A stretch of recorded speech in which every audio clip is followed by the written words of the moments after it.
You're watching SIS TV, with more after the break on analySIS. You get to kind of control everyone. So you're kind of like Perez Hilton. Is Paris Hilton the one on the video? What do you think is the best part about being head boy? Like I walk into school, people look at me, I just feel so confident. I wake up, look at myself in the mirror. Yeah, I feel like a man. Did you not feel like a man before? Did you feel like a boy? Yeah, I felt like a boy, but then now I feel like a man. The school is very careful to word it in such a way that students could use Windows if they chose to. Now, would that then put them at a disadvantage? Yes. And why would the school allow that to occur? Okay. I mean, you being a PC user, certainly you would prefer the school to have more options available. I decided to go full force into Mac, as I knew that I was going to have to work with Mac, and decided to change everything in my house to Mac. And the bonus, the benefit is now I can use both platforms.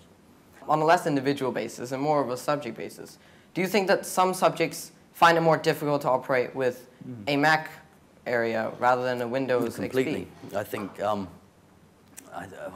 design technology, speaking from complete personal experience, I can't use a Mac with my subject. However, we make do. Media, I'm not sure, but it looks to me that you've embraced Mac and it works very, very well.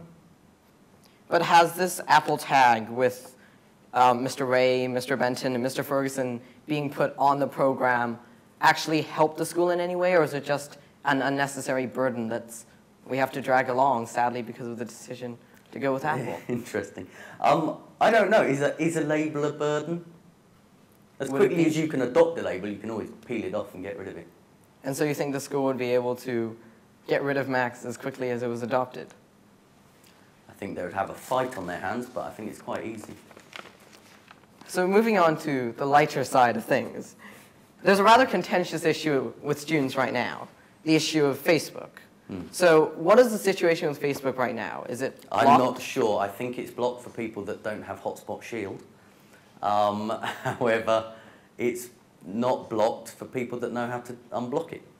And do you think fundamentally that Facebook should be banned? No, I don't think that anything like that should be really banned. I think it should be monitored, and I think that children should be, or students should be taught about the implications of cyberbullying, if that's the reason why they blocked it. I don't know why they blocked it. Sometimes it's blocked, sometimes it's not.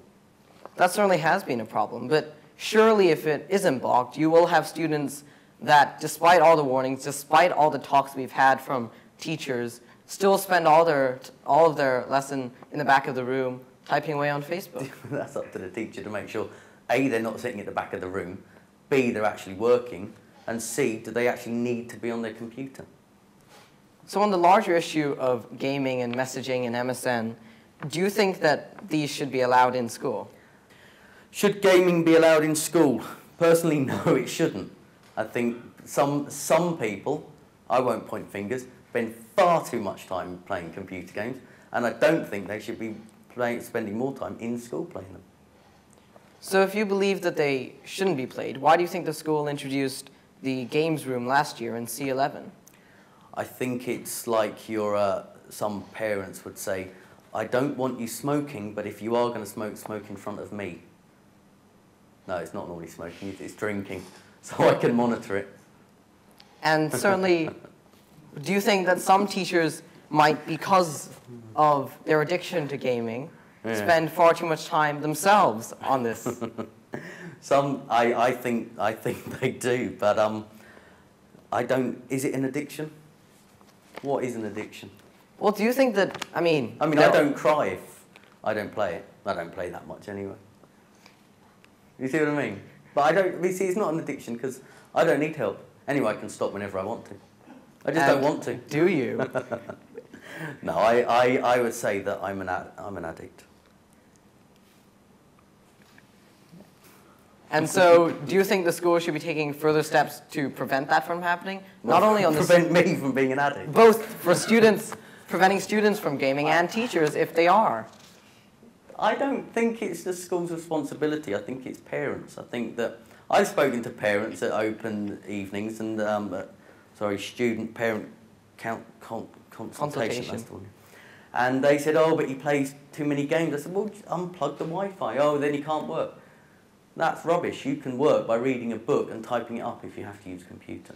You don't need to be on the internet. And as most computer games, the addictive ones, are the ones that require social networking as well.